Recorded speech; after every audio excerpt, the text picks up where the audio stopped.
right? And then we have workforce is one. I'm sorry, workforce is here. Oh, yeah. Hi, good afternoon, everyone. My name is Christopher Cologne, Community Partner Coordinator with Hunts Point's Workforce One Career Centers. Okay, hello.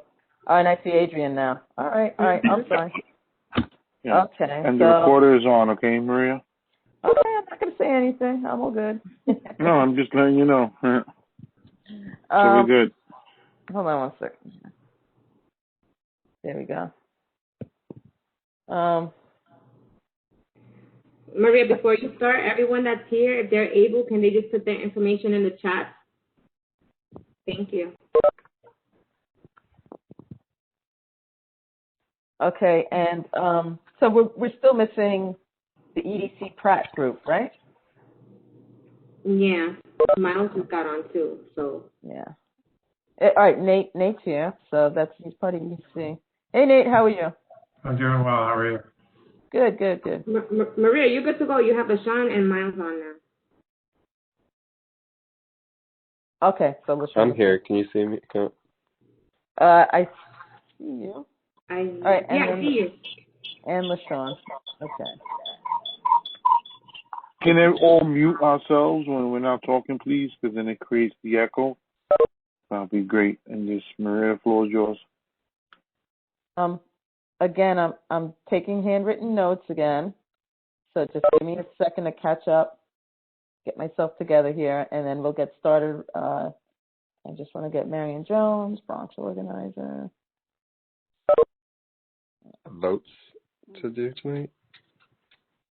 I'm trying to get back into the game, being official, alternatives. Presentation. Oh, wait, they want a letter of support. Ooh. Okay.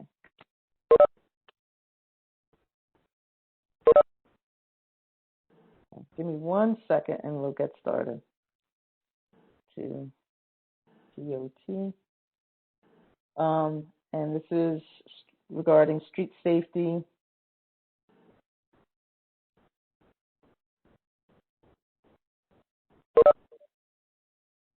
Safety outside of Westchester and Prospect.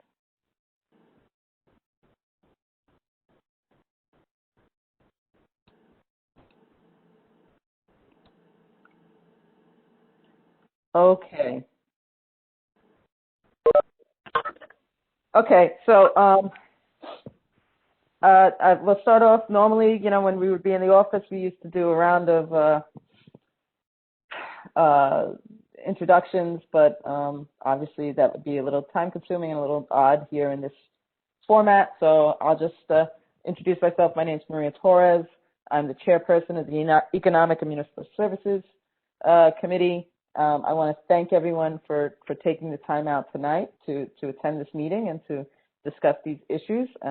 So we're always, we're all giving up a part of our day to be here. So we always ask everybody have respect for each other and what each other are trying to come here and do.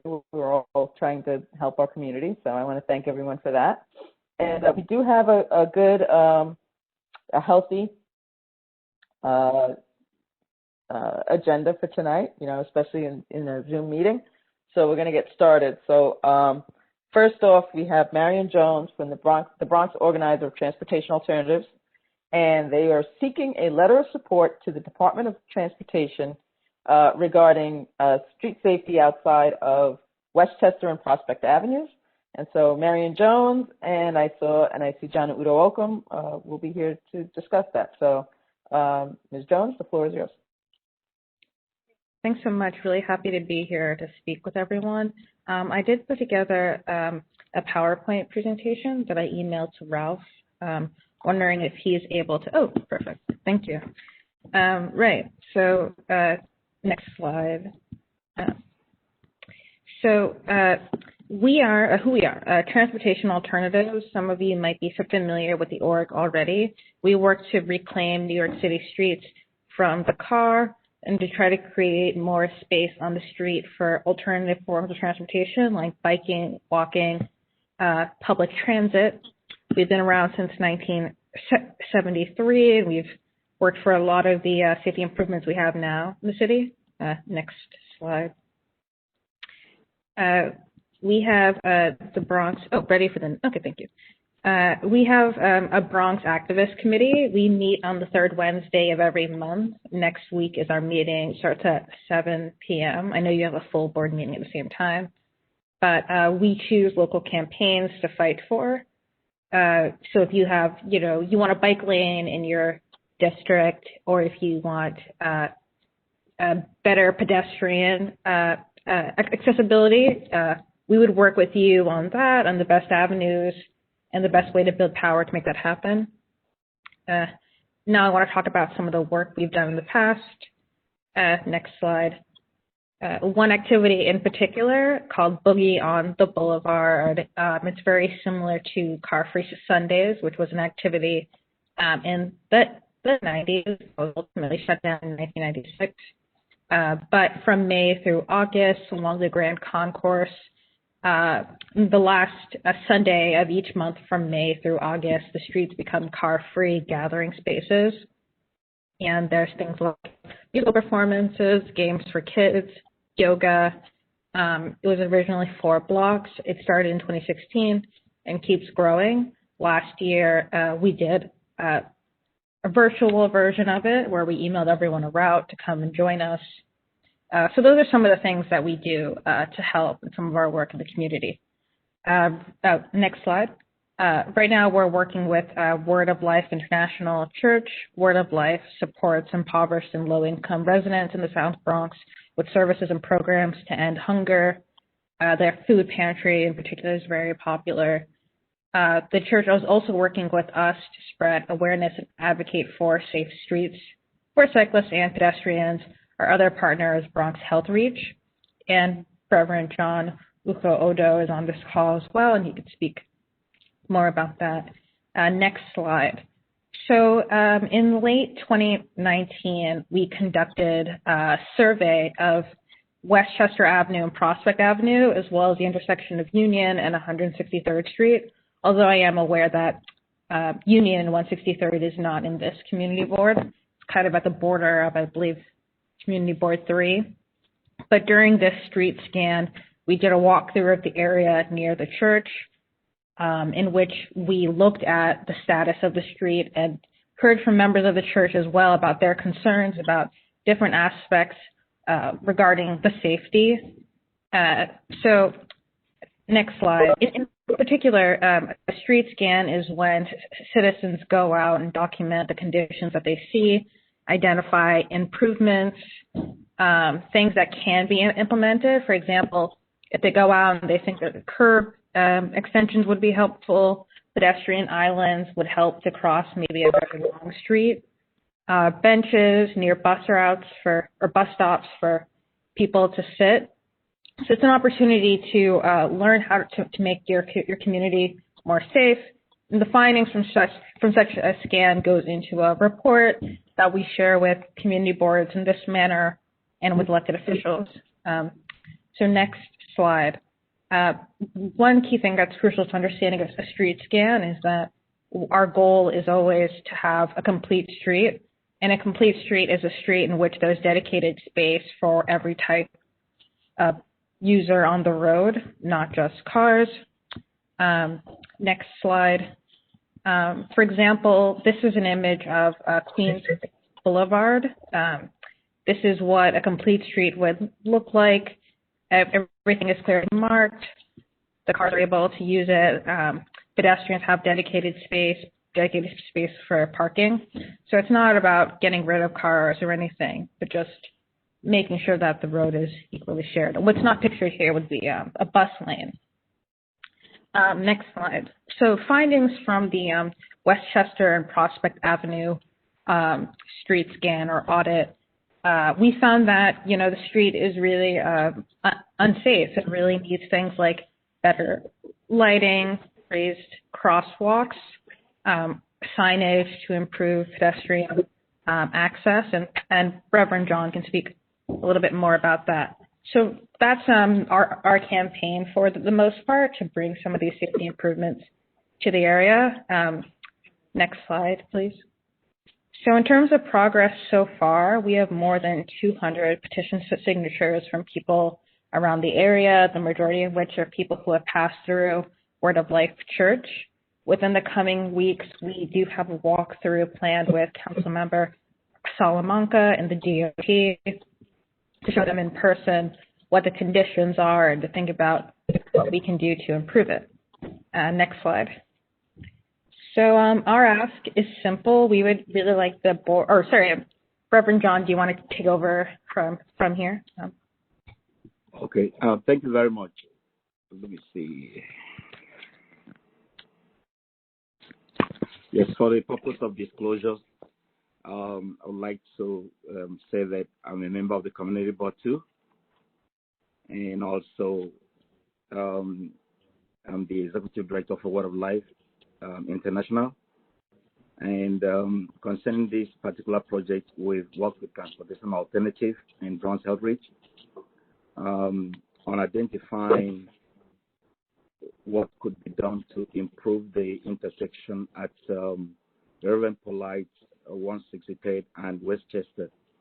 As some of you are familiar, that intersection is always it's a little bit difficult for pedestrians, difficult to cross from Reverend Moses Church to the other side of the street, most especially during rush hour.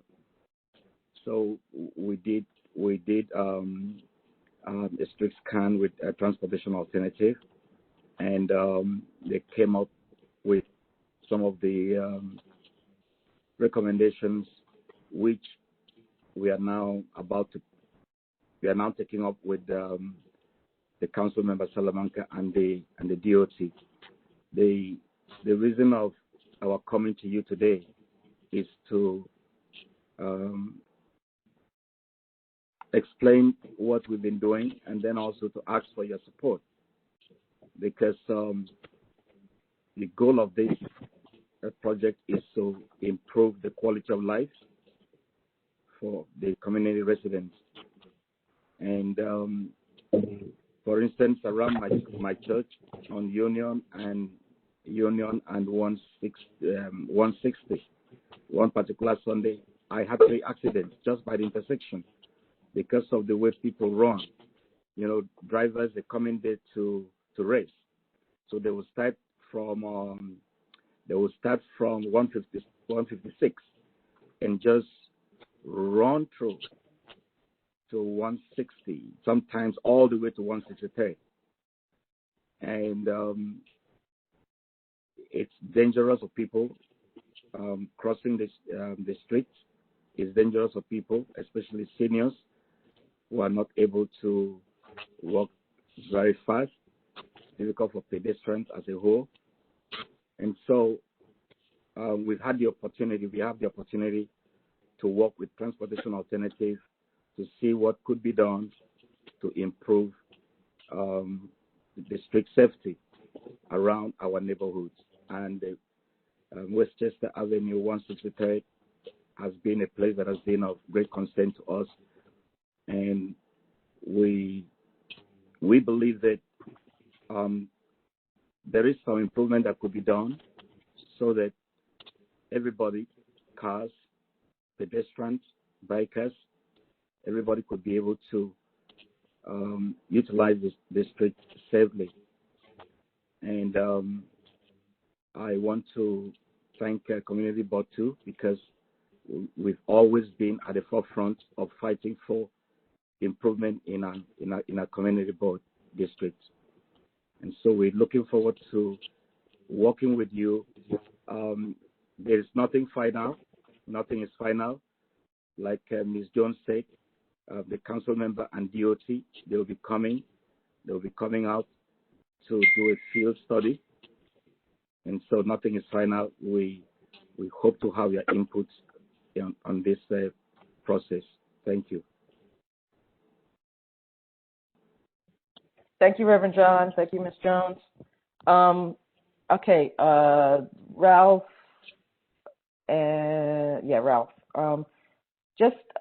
Hey, Bobby, how are you?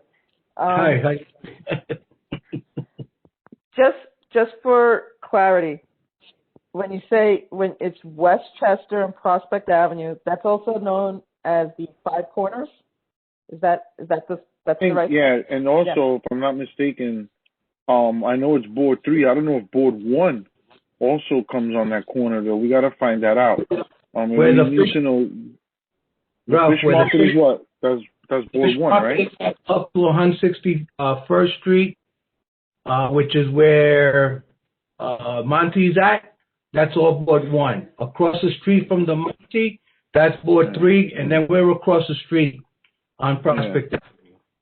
Yeah, so I think we need to know exactly. Well, I have a couple of questions, Maria. So I just don't know if we're ready for questions yet. What I want to get us straight. Hold on one second. What I want to get us straight is, like, I just want us, if we're going to send this letter, which we support you guys. I mean, that is a very dangerous area. And if I recall correctly, too, I remember DOT had come a while back and when they were doing other street improvements in that area, and we discussed that. And so I'm not sure exactly, I mean, they could always revisit, and that's always great for them to do, and maybe there's something new that they can enact that they didn't enact before. But I just want us to be clear that we're doing something that's in our jurisdiction, and, we're happy to provide that letter for the areas that we can say and do. So I just want to make sure of that. But Ralph, go ahead. Yes, please. Can I say something, please? To make sure that whatever, just piggyback what you're saying, Maria, we need to know exactly what is it that you're looking to do. So on here it says sidewalk extensions, raised crosswalks. You have to spell that out and exactly which corner, because this is 3 community boards. So, we want to make sure that we are covering our board. So you're going to have to draw this up on a map and exactly what it is that you're looking to improve on what corner, on what address, because that way we know which board this is going to affect.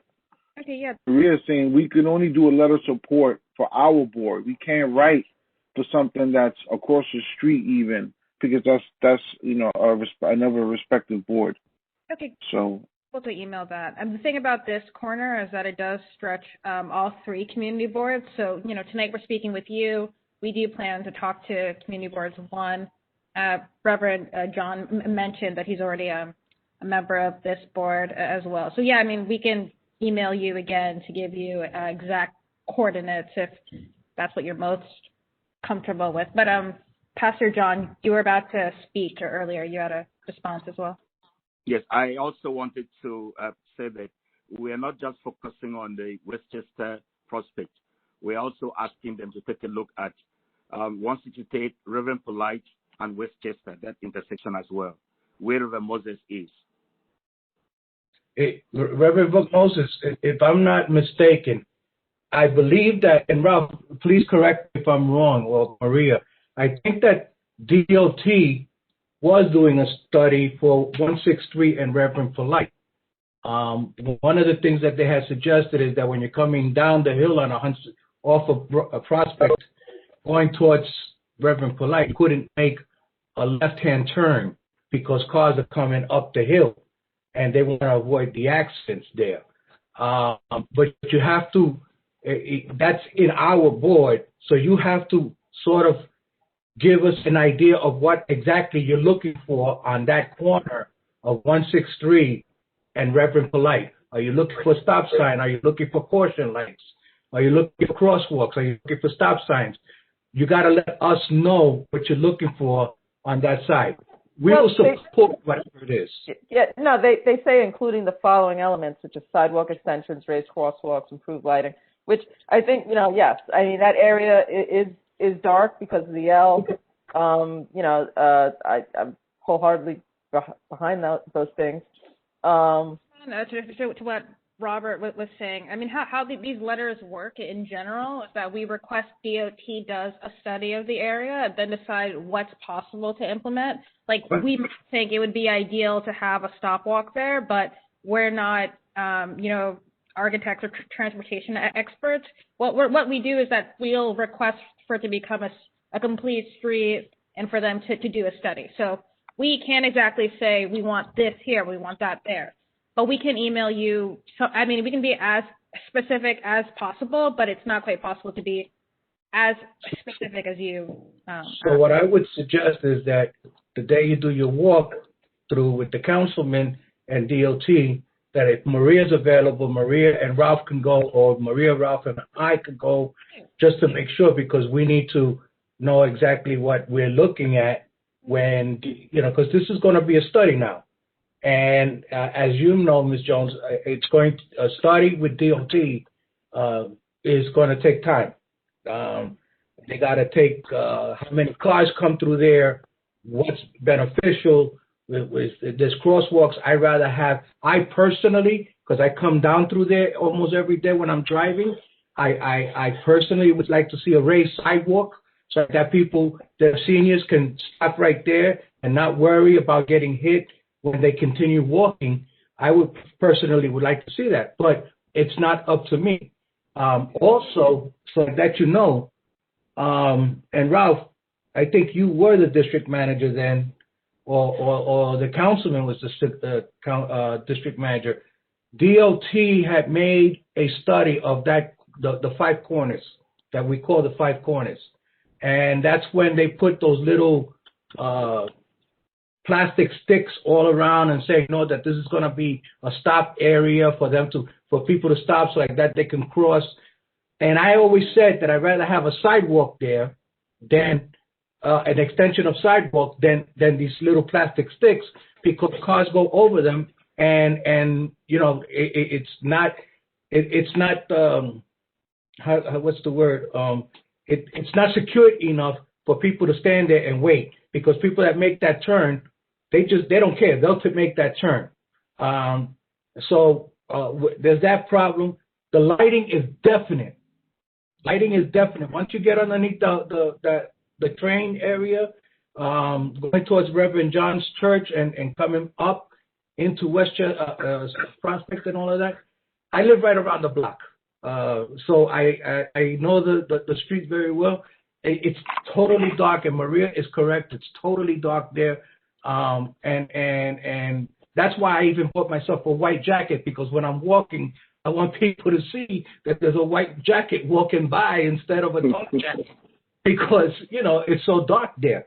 So, I understand, and definitely if you could spell out in the letter, as Ralph has requested and Maria has requested, spell out exactly what you're looking for. So like that, we know, because once we get on it, we're going to tell DOT, no, this is what we want. It's not what they want. It's what we want, which is what you want. Great.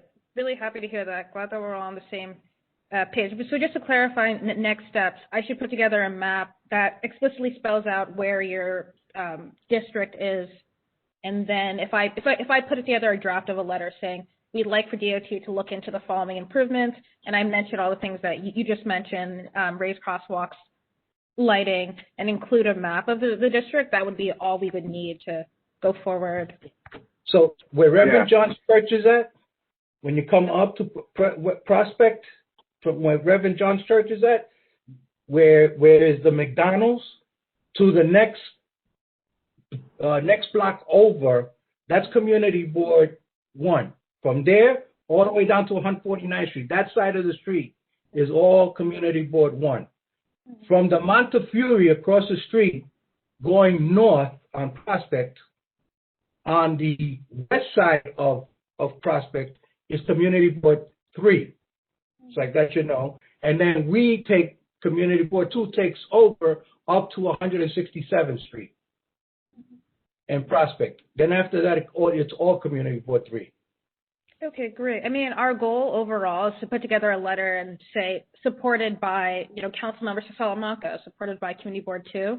So when we go to Community Board 3, we can say Salamanca and Community Board 2 already support. Will you join us all? So, I mean, our goal is to get all the boards on board. Yes, I'm sure they're willing to look at it, because I know that Cedric Lofton it knows the area very well, that particular area. And when I used to be the district manager there, it used to be a concern for me also. So they know that there's a history there. Okay, great. I know that this also is it might be some years ahead of us, but I also wanted to let you know that one of the concerns that we have is that of all the train stations we have in the neighborhood, there is no elevator.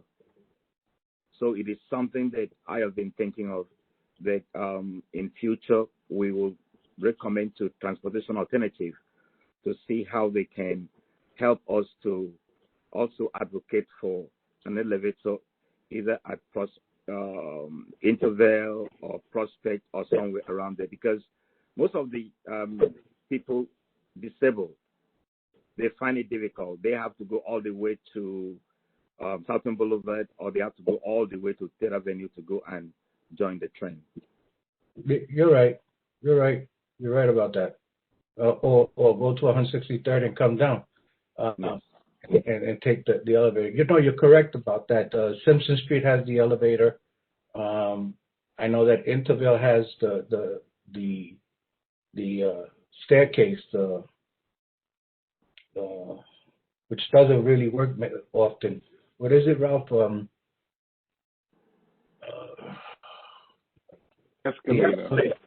Thank you for the word. The escalator, but it doesn't work very often. So you're perfectly correct. We need to look at a and probably more at Prospect, because you get more traffic out of Prospect than you do out of Intervale. You do get a lot out of Intervale, but there's much more in Prospect Avenue. Prospect. So Correct. maybe down the road we could look at requesting an elevator at that particular location.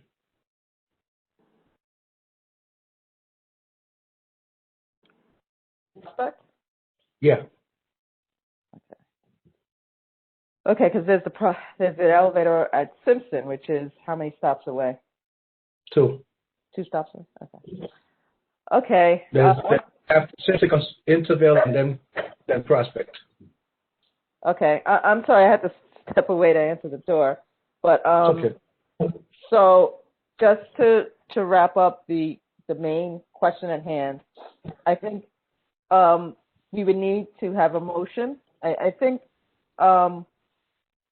we're all on the same page in that there needs to be improvements in the area, that's definitely in all areas, but we kind of don't want to overstep our boundaries and start telling CB1 and 3 what they need to do.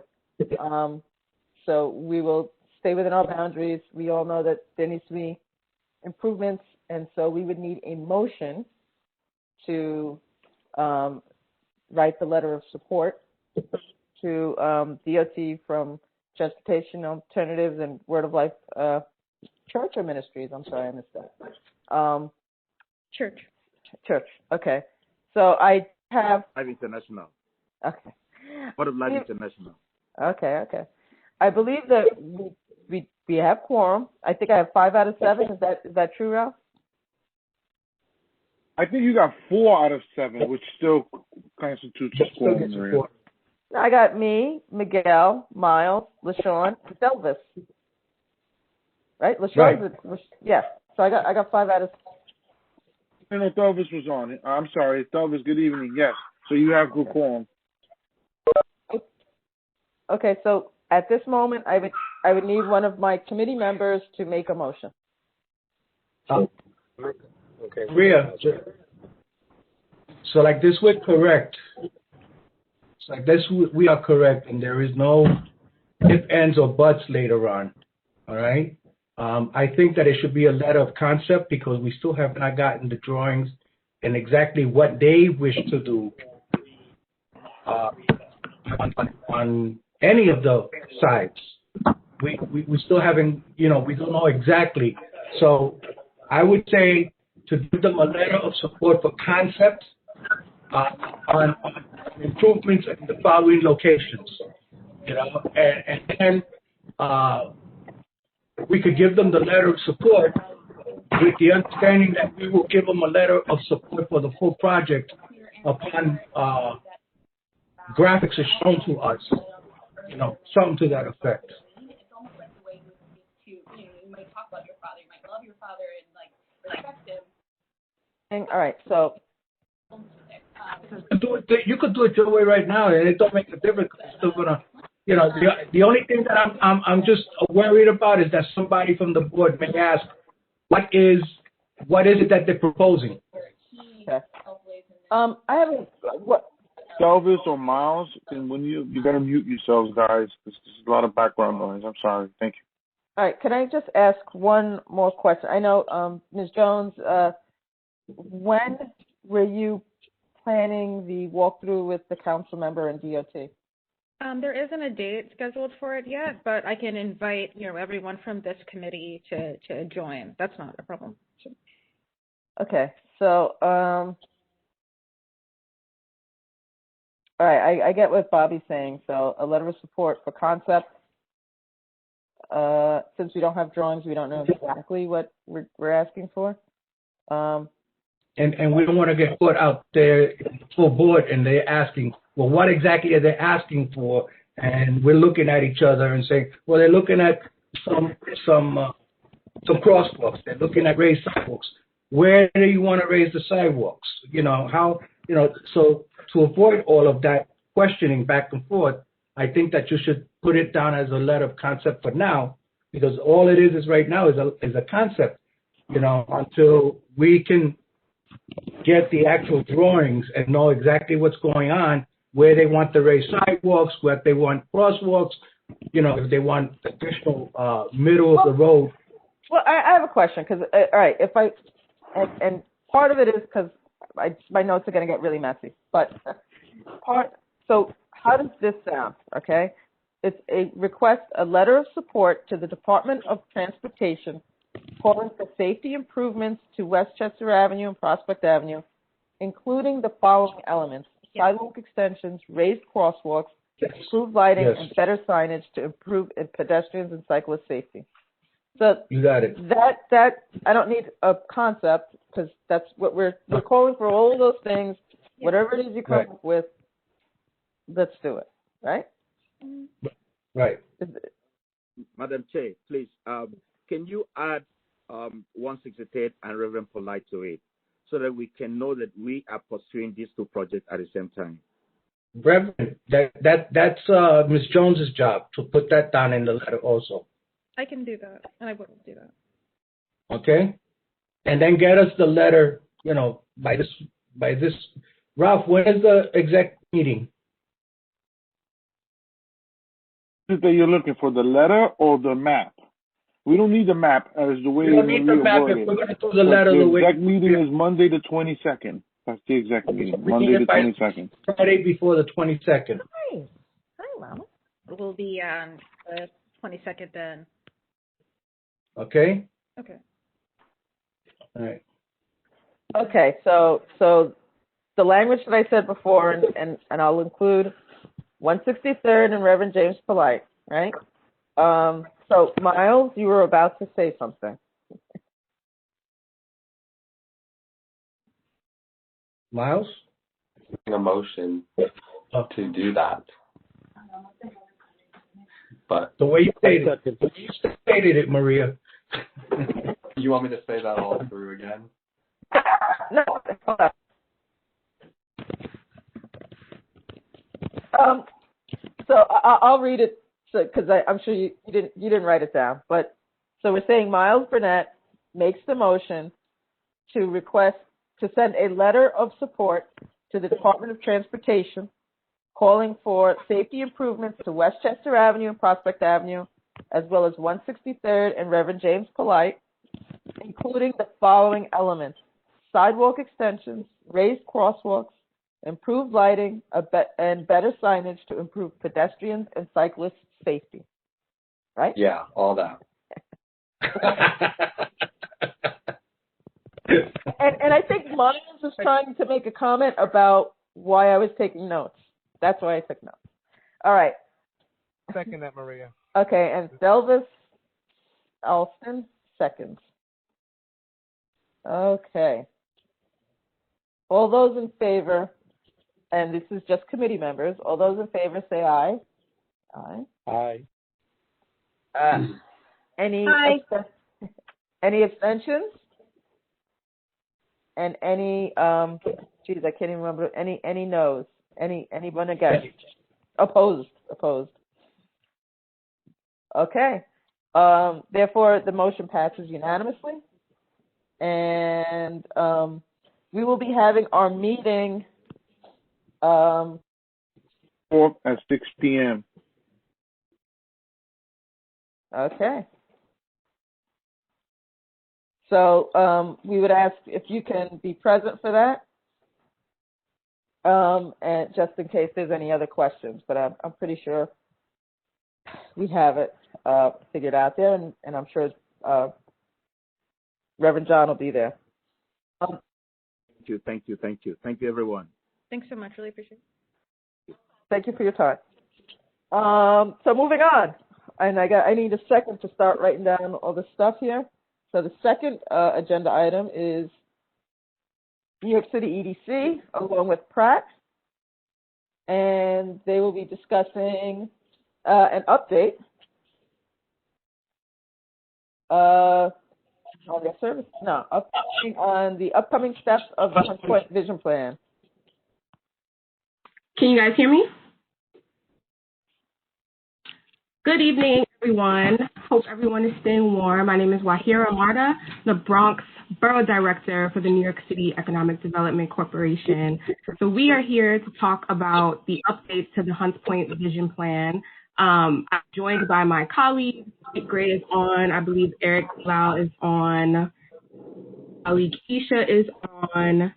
And we actually have a new person on the team who's going to be working on Hunts Point, Jennifer Montalvo. So I'm just going to ask her to come off mute and just introduce herself quickly. Hi, everyone. Thank you so much for giving me the opportunity to introduce myself. My name is Jennifer Montalvo. I am part of the community engagement team at EDC. As many of you may know, Charlie Samboy has recently left EDC. I guess not everyone knew. I saw some faces. His last day was last Friday. So I will be stepping in and taking over his portfolio and supporting Wahira going forward. So thank you for letting me introduce myself and looking forward to working with all of you in the future. Awesome. Yeah, Charlie had a really quick turnover. Unfortunately, he didn't have a lot of time once he found out about his new role, but CB2 is a very special place in his heart, so I know you will absolutely be seeing him on an ongoing basis either way. Ralph, I sent you the deck.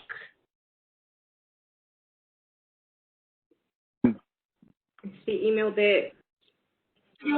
I got it. I just got it. You should have told me earlier. Give me a second.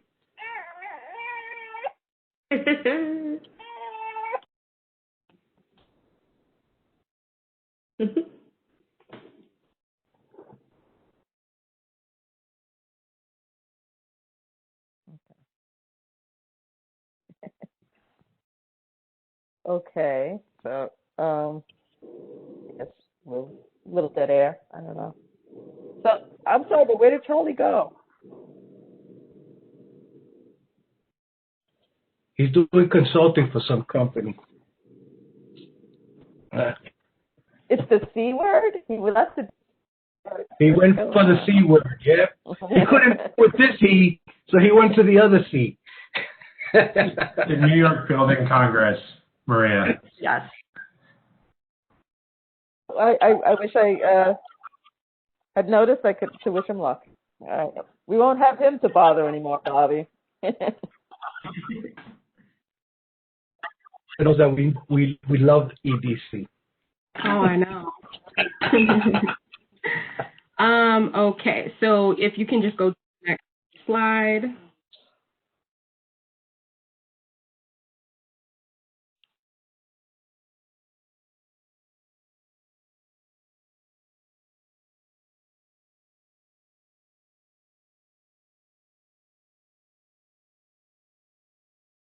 Okay, so we are going to talk through the vision plan update. We have some introductions outside of additional folks on the EDC team. We're going to talk through the process and timeline, the work group and subgroups, the key themes, So we're excited to get way more into detail on the Hunts Point Vision Plan. I know the last conversation that we had with you all in November, we were still choosing a consultant and things weren't as solidified, but we have a lot of really great updates to share. So I'm super excited. Next slide, please.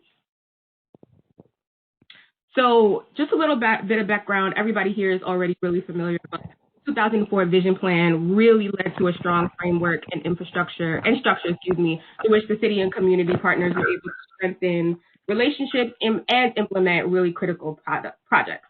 So the success here does require partnership and collaboration, which we learned through that first iteration of the Vision Plan. And we really plan to memorialize long-term priorities that will set the agenda for the community for years to come. Our goal is to complete the engagement before the end of the year, establishing a new framework by which future investments and initiatives can be identified and prioritized. Next slide. So the environment in which we do our work has changed. I know EDC internally, is focused a lot on equity and ensuring that we're doing our work with an equitable lens. And so in this process, we wanted to be really intentional about that.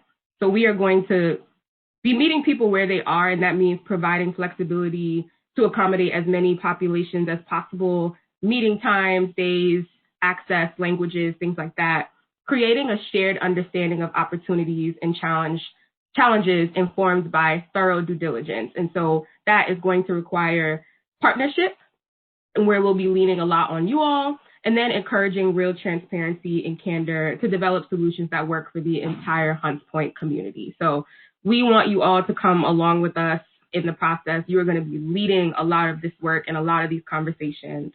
So the cool thing about this is that the project team is going to essentially be led by the Pratt Center. And I believe we have Tara on the line. She is going to be a huge part of the on-the-ground work and really just helping inform the strategy. It was really important for us to have a third-party facilitator so that, we have someone that is not from the city, someone who is familiar with the community, assisting us in doing this work and making sure that the product is accurate, not biased in any way, and that they are really helping us reach as many voices as possible. Tara, do you want to quickly introduce yourself? Hi, everyone. My name is Tara Duvivier. I'm Senior Planner at Pratt Center. I am very excited to work with all of you during this process. And I can't wait to hear more from Wahira. We've been working quite hard on this over the past few months, and we're really excited to get started. Thank you, Tara. And so also on the project team, we are going to be working with the Hunts Point Longwood Community Coalition. So that is going to be a bunch of familiar faces. We are so excited to have the coalition working with us. They know the community best. They know how to communicate with the community best, and they are going to be great partners in this work. And so Barretto Bay is going to be focusing on strategy and stakeholder engagement. And then Matthews Nielsen Landscape Architects are working on the materials and design, and then Mainland Media is doing the digital presence, so helping with all of that stuff. So that is going to be the team. We are really excited to finally have it all together and to get the ball rolling. Next slide, please.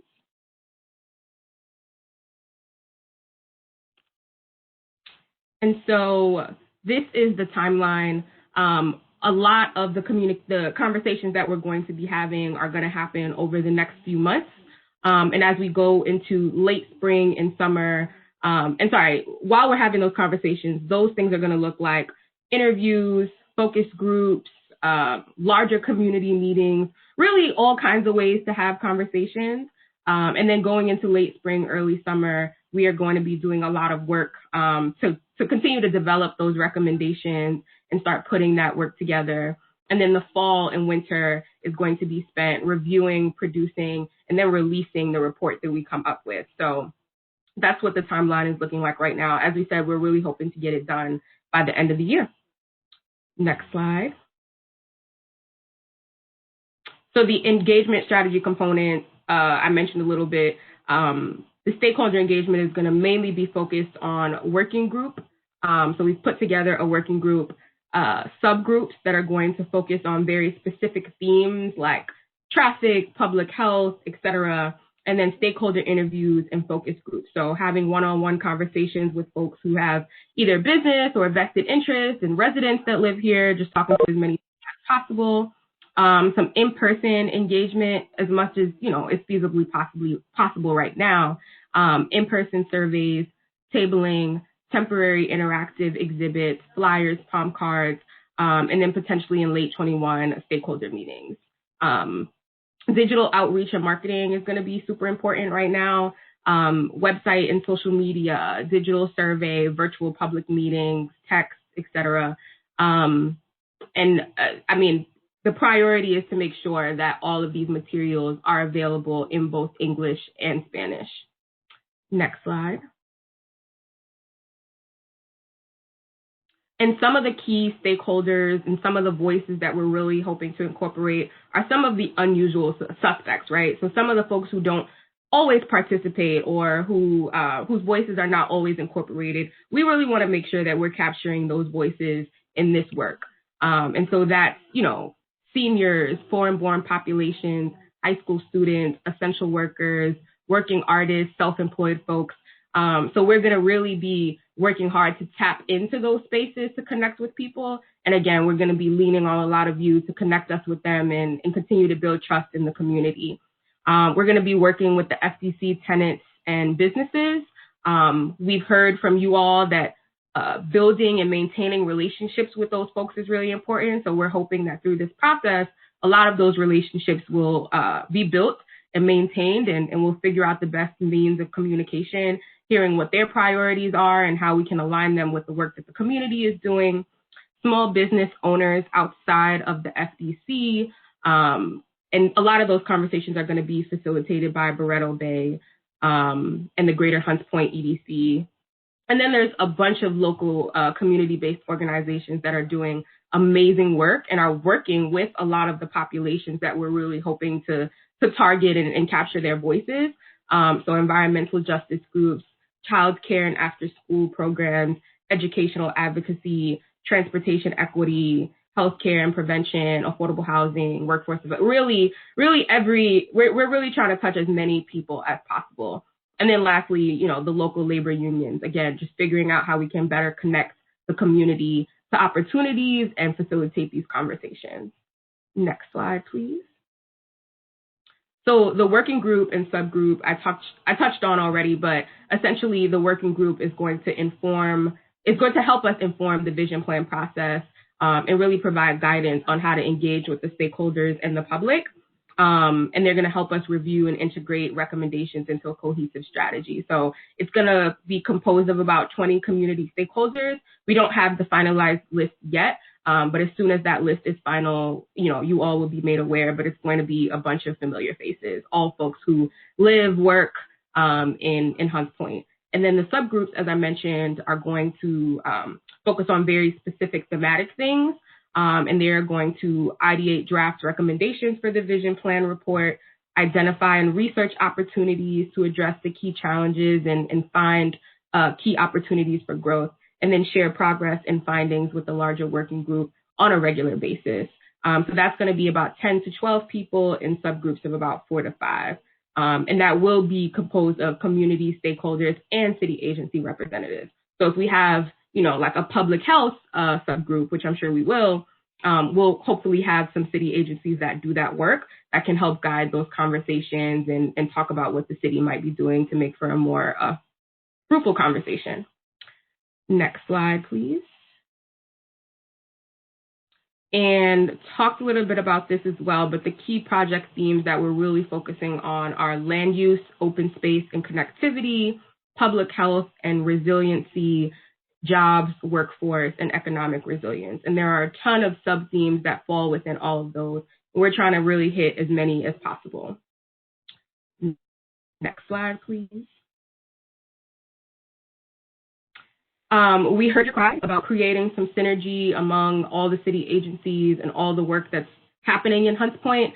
I know it gets overwhelming when we're presenting about a bunch of things and then another city agency is presenting about a bunch of things.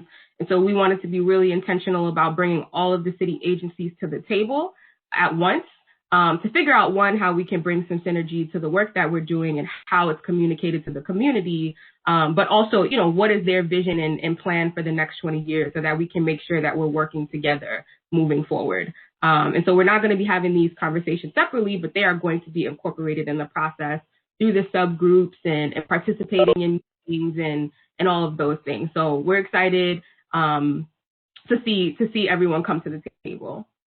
Next slide. So we are planning on doing a community survey. We really want to understand so the goals are, firstly, to understand who is responding and their role in the community so that we can figure out where there are gaps in outreach. We want to understand the best methods of community engagement for some groups. Like I said, we want to touch the people who really haven't been touched, and we want to understand how we can better work with them moving forward. We want to know what the key issues are for different folks, what they believe the community's strengths are. And then we, may do a COVID check-in, provide a space to share their COVID-related experiences and, inform some short-term measures or just get some additional feedback. So the survey will be available on huntspoint.nyc. It's going to be promoted on social media. We're going to have physical distribution points, like at food distribution sites, et cetera. And we are going to be asking for community partners to ensure a broader reach. So if you're having like a food giveaway or maybe at a vaccine site or anything like that, or a testing site, we'd be happy to drop off copies so that folks can take those with them. Next slide. And our partnership moving forward. You all, particularly this committee, have been great partners to us for a really long time, especially getting this vision plan off the ground. So we want to make sure that we are maintaining our partnership moving forward. And I think we're going to specifically be leaning on you for help with participating in meetings and events. The community knows all of you, they trust you, and I think having you all there really does give us more credibility in the work that we're doing. We're hoping that you can share the community survey large and far and wide, provide the community updates and meetings via your listservs and newsletters, both at the community board and whatever other organizations you represent. It's really just to get the information out. And then provide feedback along the way. So if there are things that we're missing or things, that you want us to know, please make sure that you're communicating as much as possible. And we'll make Crystal, I'm sorry, why have a Crystal mute? Go ahead, Maria, I'm sorry. Oh, no, you're fine. So yeah, that's what we're hoping our partnership will look like moving forward. Next slide. And then just next steps. So we are hoping to do a working group kickoff next week. Like I said, we're just waiting for a few more folks to confirm. Our website and survey will be live later this month. And then we're hoping to have a public kickoff meeting in early March. So we're hoping all of you will attend that, and we'll make sure to get all of that information to you. And then we're going to do subgroup kickoffs around mid-March. Next slide. And I think that's it. I know this has been like an ideation for a really long time. So like I said, we are really excited to really get this moving and get things going. We're thankful for your partnership and your help along the way. A lot of this work has literally been informed by the conversations that we've had in this space. And we are excited to continue to partner with you all moving forward. So let me know if you have any questions. I'm here, and some of the other folks on the team are here as well. Thank you so much for that presentation and keeping everybody up to date. Is there anybody, well, I guess we'll open the floor up to questions. This has been something I guess we've been talking about for, it feels like 5 years, but it's probably only a year, right? Just before COVID hit, I think we were getting ready to move forward with this. So, this isn't anything too new. People who have been part of this committee for a bit, but we're opening it up to other folks. Any questions? Maria, I just have two things of concern. One is in your work group that you showed all the city agencies. I know he's not a city agency, but is Miguel Calderon part of your work group that you're going to be having to give you input? He's got a lot of close ties, and he has a great hand on the pulse in the Hunts Point area. He has his, and I know he's on. Miguel, it's called Hope. Well, Bobby. Yeah, we've connected with Hope. Yeah, Bobby, these are the city agencies, but right, I guess no, I meant the other. Sorry. If you give me 1 second. Yeah. Also, working with Pratt is the Hunts Point Longwood Community Coalition, which is comprised of Urban Health Plan, who is the umbrella organization for Hope. So no, because so, workforce, that workforce in this community, so I let you know here. I'm not a favorite fan of this because they don't really, we feel sometimes they don't really do what they're supposed to do. But, everybody deserves a second shot or a third shot. So, you got them there, but I just want to make sure that somebody that has a great pulse on workforce can would be part. It's not going to be working with us. Your other group that you're having concerning the Hunts Point coalition and all the other groups from Hunts Point. And the only other thing that I have concern is, will you be sharing this list of your work group, the ones that are approved by you guys? Can you share that with the board prior to going public? So like this we know. Yeah, that's not a problem. Like I said, it's going to be a bunch of familiar faces. We actually came up with a list with Councilmember Salamanca, so everybody that's on there has been vetted and approved by him. But yeah, that's not a problem. We can share it with you all ahead of time. We many changes to be completely transparent. At that point they would have already been invited and confirmed. But yeah, we can absolutely share it with you before we share it anywhere else.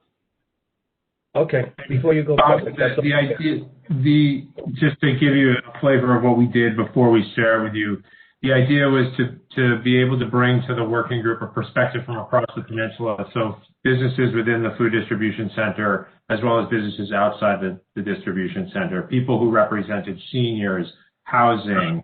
We reached out to truckers. So we tried to be able to incorporate as many voices into the process as we possibly could at the working group level, while at the same time being able to not use that as the only vehicle for getting out to the community. So like when Wahira went through how the other ways in which we're gonna reach out to members of those communities, we're gonna use the working group to help us bring us to those conversations, but also afterwards reflect on what is something that we like the most salient points of each of those discussions, so that we have recommendations at the end that address the concern. So the idea was at the beginning to be holistic, look at a big list of people, and narrow it down into a few key organizations. So when you see it, just think like in the back of your head, that's the perspective that we brought to it. Yeah. Thank you. Sure.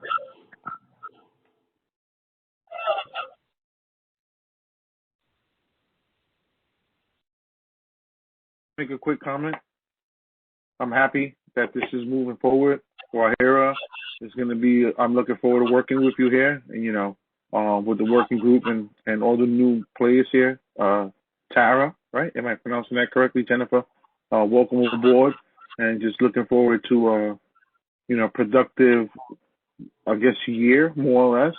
And I hope we can demonstrate the need to have funding continue for it moving forward. So, good stuff. Thank you, Wahira. Of course.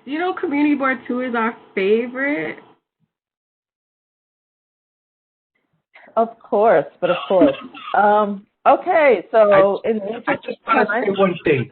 If you see Charlie, you just tell Charlie that I'm going to miss him, but that I love him either way, okay? And that he did a great job here at Board 2, even though I gave him a hard time. Good. I will absolutely pass the message. Y'all are going to see him, so don't worry. You see, now Now you messed up my day. Okay, so thank you, Wahira. Thank you, Nate, for coming on. Thank you, Jennifer, Tara. Thank you all for your time this evening. And I guess we can release you. You're welcome. You're welcome. Early, 7 o'clock. Wow, this has to be a record. Listen, I'm trying. I'm trying to work it. I appreciate it. Thank you. We'll be here. You guys can go back to what you got to do. So thank you for your time. So I will move to the next. Yep. I'll move on to the next agenda item, and that is Adrian Pauling, and so there's Christopher Cologne, right? We'll be doing Workforce One and updating the committee on their services. You guys have the floor. Thank you, Chair. Can everyone hear me okay? Yes. Yes. Okay. Yes. Good evening, everyone. So I guess this is a timely presentation. So my name is Adrian Pauling. I'm the Manager of Community Partnership Special Initiatives for the Bronx Workforce One Center. So that includes the Portland Road Workforce One, the Workforce One, and more for this meeting, the Workforce One. So we have to really do three things. One is introduce our new community partner coordinator, Christopher Cologne. So for a while there, I was the only manager of community partnerships for the entire Bronx. But we recognize the need to have strength and more relationship with Community Board 2. So we hired a new community partner coordinator specifically for the Hunts Point Workforce One Career Center. So he started pretty recently. Second thing we wanted to do is to give a general update about our virtual services and how we've been operating since the pandemic hit. And third, we need to have a conversation around how to improve the reach that we have in Community Board 2 to reach more residents. We have a couple ideas that we want to talk about, but we really want to leverage the Community Board to increase that reach. So without more ado, I'll start with the general update. So as I mentioned, and I don't know if folks can hear me okay, it might be.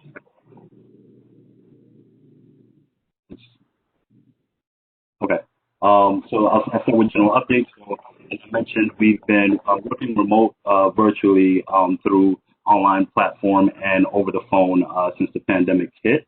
We're still offering all of our services. It's just that all of our centers citywide are closed, not just in the Bronx. So we're still offering employment services. So any folks that are looking for work, we're still working with employers, getting candidates connected to interview directly with employers to get hired. We are still offering career advisement and workshops. So if folks are not necessarily ready for employment, we're still doing one-on-one career advisement to get them their resume ready to do interview prep. But we also do that in group workshops as well. We partner with a variety of different community-based programs to do that throughout the Bronx, to do group workshops for the constituents throughout the Bronx.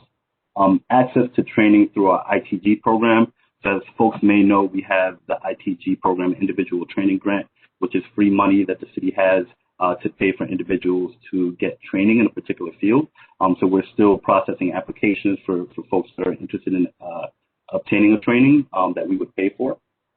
We are offering specialized services, particularly for targeted populations. So one of the populations that we target is veterans. So we have designated account managers and staff that work with veterans. We have what's called Priority One services for veterans. So whatever employment opportunity we have throughout the city, veterans get priority for those employment opportunities. So they get kind of like at the front of the line to get interviewed for those positions. We have young adult services. So we have specialized workshops for young adults. We have the West Farm Center that specifically focuses on young adults and different employment opportunities for young adults. We will be having a medical assistant training specifically for young adults sometime soon, hopefully within the next couple of months. And lastly, we have the justice involved services. So folks who just came home, have touched the criminal realm and have been having difficulty finding employment because of their background.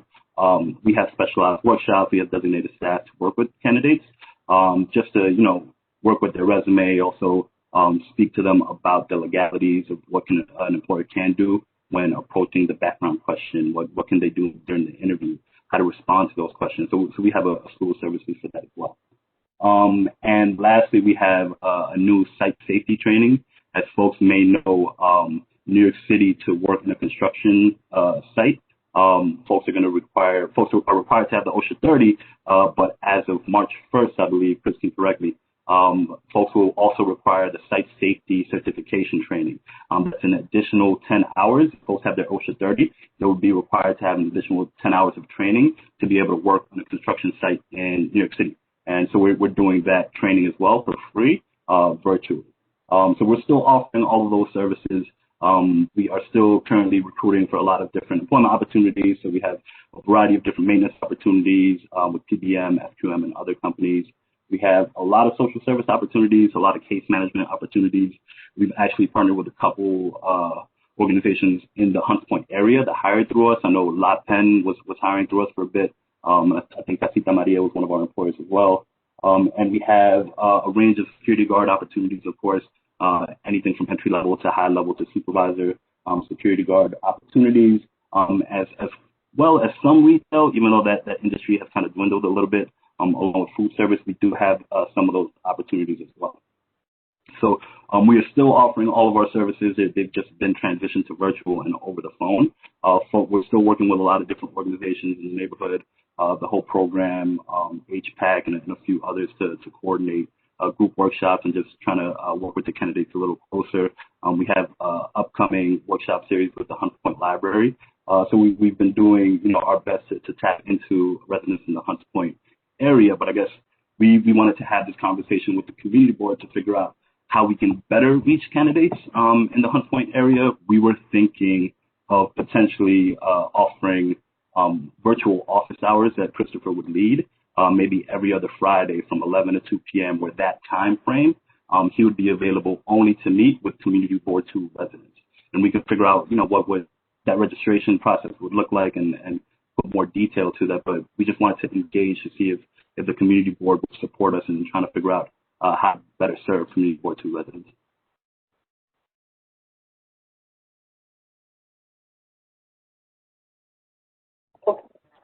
Thank you for that, Adrian. And I can imagine with you guys being virtual, that must be really difficult in terms of working with people in this community, especially, lack of access to Wi-Fi or computers and things like that. Have you noticed that glitch, and how have you been able to work with that?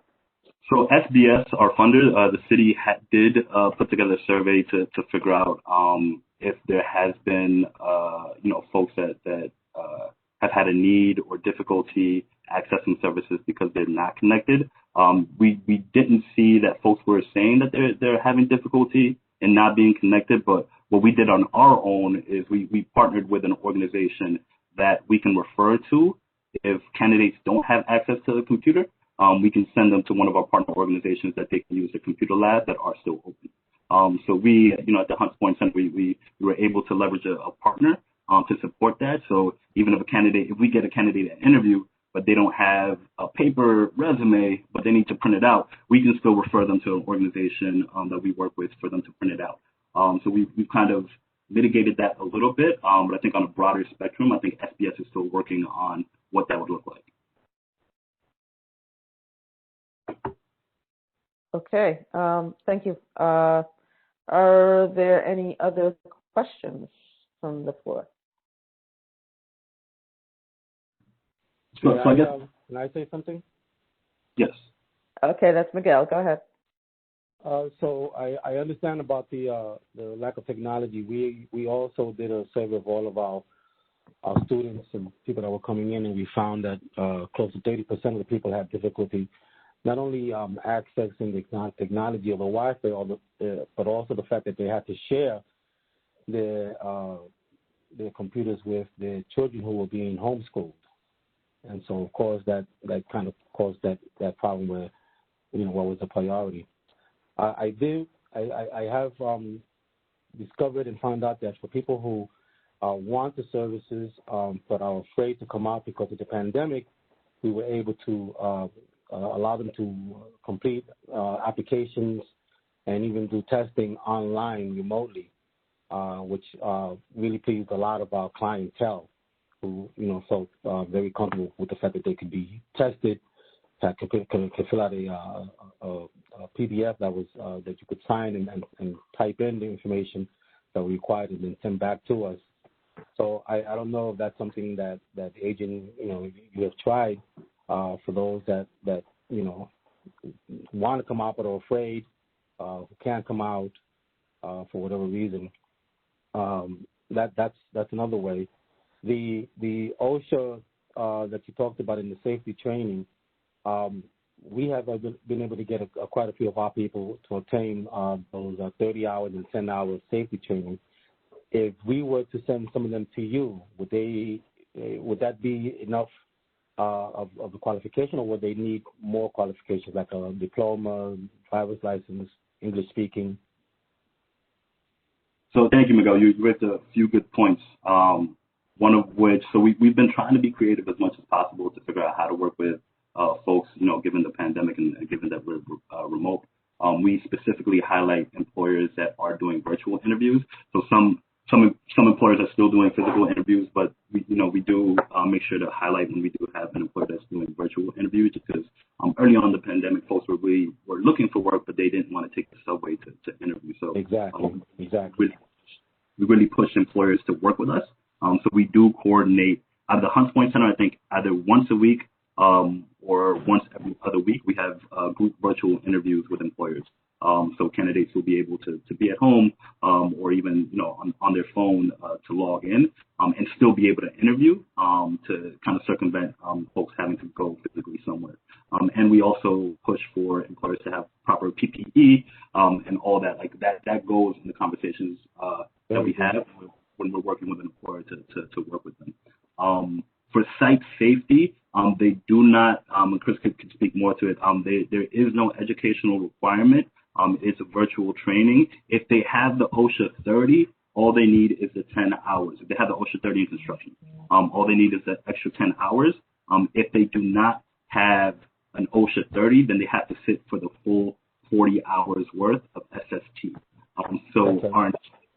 Our instructor was out. He had a car accident. He's back this week. So we will be resuming classes because the deadline is fast approaching. I think it's still March 1st. So we will be resuming classes. So if you have candidates, we can pipeline them into the classes. He tries to do 15 each cohort. But if you have folks, Miguel, and your staff has been reaching out to us during the pandemic. So if you have folks specifically, just send them our way and we'll get them into the class. Excellent. Thank you. So I guess to clarify, the ask is, would it be a good idea to set up these virtual office hours? Is that something that, would be beneficial for the community board, or is there something additional that we could be doing to reach specifically residents of community board 2? Ralph, that's your baby, and Maria. See, I'm not sure if we're going to be able to, who's going to conduct the outreach? I mean, I understand that there's a need for it, but I don't know how else, Adrian, are you planning to do outreach for this? So if it could be something that we set it up and folks can blast it in your emails that folks send out, or also put it on social media. But what we've been doing is you tapping into our database. So throughout the 4 years that I've been here, throughout the years that Workforce One has been open, we have thousands of people that have come to the Hunts Point Workforce One Center. So what I do is generally pull that data and get everyone's email address, and I send them information. If we have an employer that's in the area, I'll send them information about that employer to engage them. So were we to set this up, I can pull a report of thousands of individuals in the zip codes, and then just send them the information for them to participate, if that's something that the community board would want to move forward with.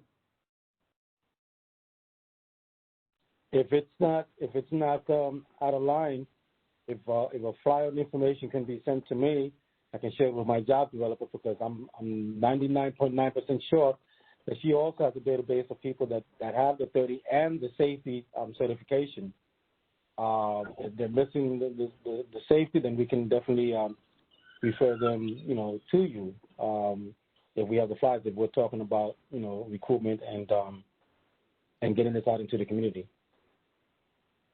Yes, so we can coordinate specifically, and we can maybe do a cohort with all your folks. If you have like 15 folks that are interested, maybe we could just do a class for only your folks. But we can coordinate that. Excellent. Thank you. I really like the idea, Mr. Chair and Madam Chair. I really like the idea.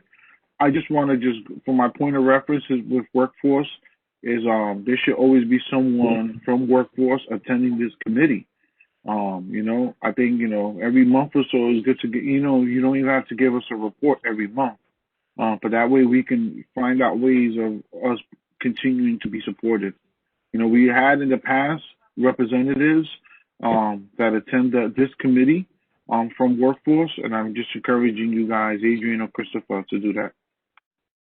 I'll work on getting the approval from SBS, but we can definitely, that's one of the things why we hired Chris to really support the Senate. So upon approval of SBS, we can definitely have participation in the meeting. I've participated in the general board meeting when I can, but I do agree that this committee meeting would make more sense, particularly for us. We would just need the approval from SBS to move that forward. To participate in these meetings. That way we'd be able to share some information that would be worthwhile too, so I agree.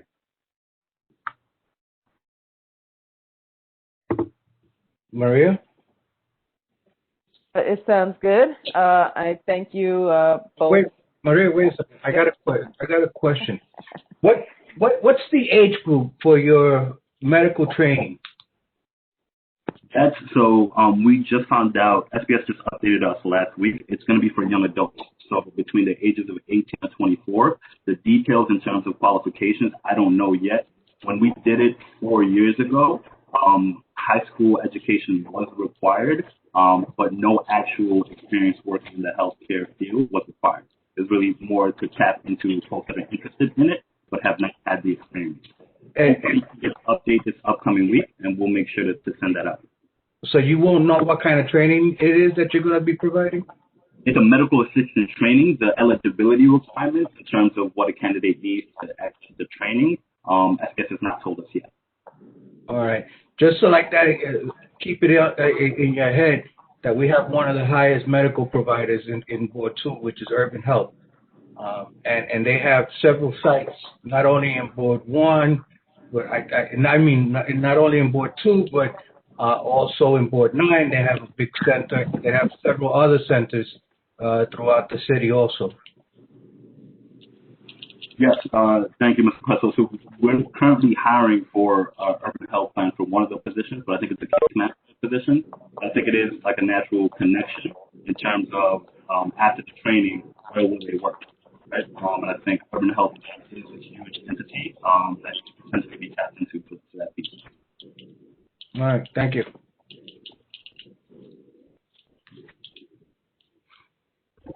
Any other questions?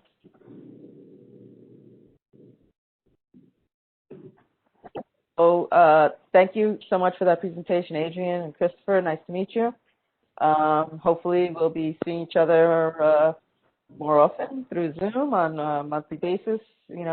This committee meets the second Wednesday of every month. So you guys are always welcome to pop in and join, and you can just listen. As Ralph said, you don't have to give a full report every time. Okay? Thank you for having me. Okay, so we will move along, and we're going to old business. Is there any old business? Okay. We'll go to new business. Wait, Ralph, go back. All right. It was for Effie. Yeah, so we have new business, and then we have the announcements. We haven't gotten there yet. We're going to do the new business. All right, new business, Ralphie, new business. What you got for me? Okay. Okay, so under new business, we have the Yankees Community Council Youth Leadership Award. So this is announcing people to apply, right? And when are the applications due? For March 1st, we're asking that we receive everything before March 1st because the committee has to meet and discuss whatever applications come in. Okay. So, so if people have organizations or know youth out there doing good things, please nominate them. It's $750 scholarship, and it goes towards whatever they need for college. It's not just earmarked for one specific thing. They can buy books, they can buy clothes, they can pay their airfare, they can anything that they need. And we're looking for good youth that are doing good things in our community. So it has to be unpaid volunteer work. Okay. All right. So if you know youth out there doing good things, please have them apply. And it's not a crazy application. It's a very good process. Okay. Next up. Also, before we go into the Department of Transportation, you know that the Yankee Foundation, the benefit fund that we have, for any group, they can file for any, as long as they're 501c3, they can apply for an application and get the max is $15,000. The minimum, I think, is $1,500. And as long as it's not construction, to do in any organization, and you can also apply for Yankee tickets. And I urge all groups that are online to look at it and consider applying, because it's an issue that last year, unfortunately, Community Board 2 was one of the lowest boards in getting money. And that's because a lot of groups, for some reason or another, did not apply. And I am suggesting that if you're a 501c3 and you've got a summer program that you want to run, and even if you got all the money, but if you need an additional $15,000, then go ahead and apply for it. Can't promise that you'll get the whole 15, but you'll definitely get something that will assist you in running your program. The Little Leagues are always applying. They get their money right off the top.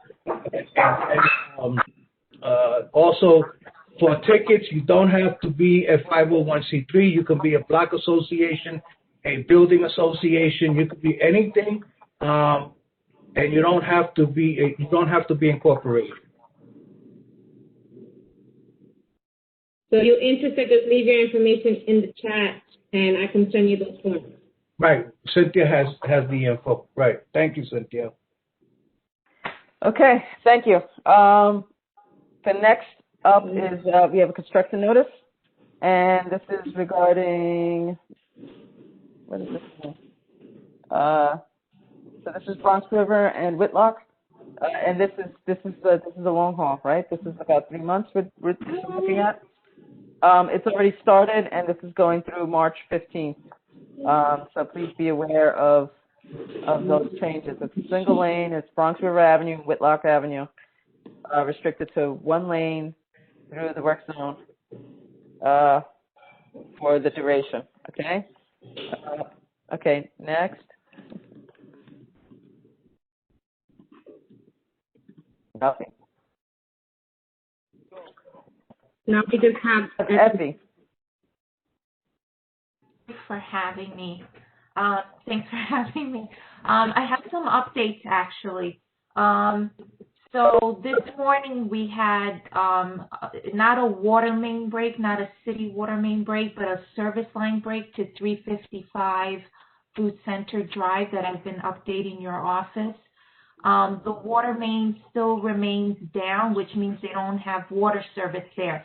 And I think it's about one business there that's affected, okay? And you also have 3 lanes close to traffic, so that is still an ongoing situation.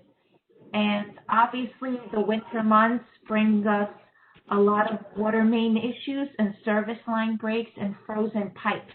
and I sent the community board some good information, and hopefully you can share it out with your constituents that homeowners are responsible for protecting their pipes and water meters from freezing.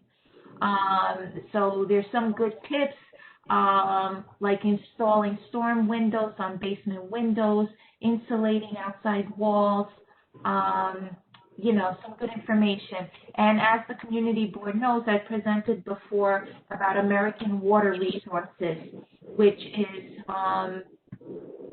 they use local master plumbers to do repairs. They cover your service line breaks, which can be very expensive, thousands of dollars. And that's about it on my end, actually, yeah. I mean, every time we have an issue, we also had a water main break on Truxton between 156 and Longwood Ave. I usually update your office as they come in, so that's that, yeah. Easter egg, digester Easter egg event. So we have a big event at Newtown Creek. Everybody is welcome to log on. I sent out the information on that as well on February 14th, Valentine's Day. So if you're interested, you can sign in on that. I sent the information over on that as well, yeah. Mm-hmm. Valentine's Day. I could get out of the house now. It's as romantic as it gets here. I could get out of the house now. You have an excuse, right? After years of holding the HIPMIC meetings, I was really lost on all my Valentine's Day plans for all these years without you guys. There's nothing like sewage and Valentine's and Easter eggs to really get the romance going. And romantic at DP, what can I say? Thank you guys for this. No, this is really kind of cool. I know Ralph and I have had the pleasure of going to Newtown Creek and touring your facilities, getting into those eggs, seeing the bottom, touching the very bottom of those eggs, and getting up to the very top of those eggs. So it'll be like, old times, Ralph. I mean, I don't want to get your wife jealous, but if we could do the tour together, I'd really be. Would you be my Valentine and do that tour with me? I'm sure. Okay. So that is that for our meeting, and I want to thank everyone again for sticking it through. It's 7:28. We're about to wrap it up, so I do need a motion to adjourn. Adjourn. My new autograph? Yeah, okay. I second. Makes motion to, and Selvis seconds? Miguel. Oh, Miguel, okay. All right. Miguel seconds. So with Slow to the second. Sorry. So with that, I want to thank everyone for your time, and I'll see some of you via Zoom on the 24th, right, for our full board meeting, and if not, I'll see you next month. I'll see you on the exec committee. Well, I see Bobby all the time, all right? And we might even see each other on that tour of the Five Corners, okay? So yes.